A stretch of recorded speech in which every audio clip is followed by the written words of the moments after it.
ब्रह्ममुरारिसुरार्चितलिङ्गं निर्मलभासितशोभितलिङ्गम्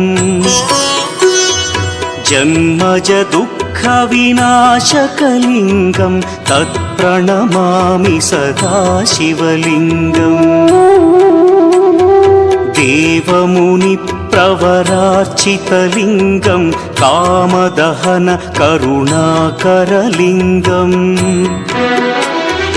रावणदर्पविनाशकलिङ्गं तत्प्रणमामि सदा शिवलिङ्गम्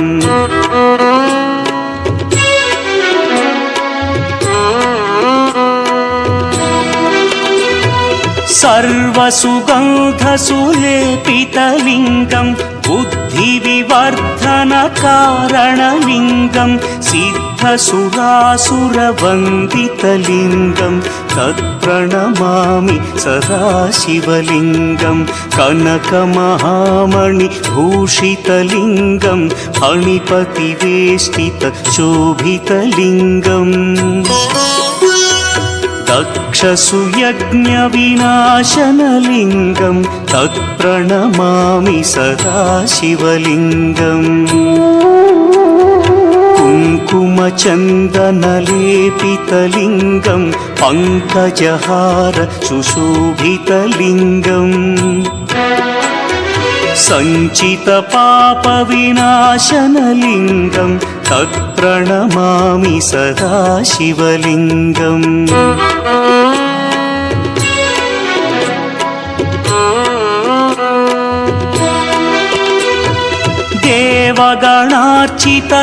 देवगणार्चितसेवितलिङ्गं भावैर्भक्तिभिरेव च लिङ्गं दिनकरकोटिप्रभाकरलिङ्गं तत्प्रणमामि सदा शिवलिङ्गम् अष्टदलोपरिवेष्टितलिङ्गं सर्वसमुद्भवकारणलिङ्गम्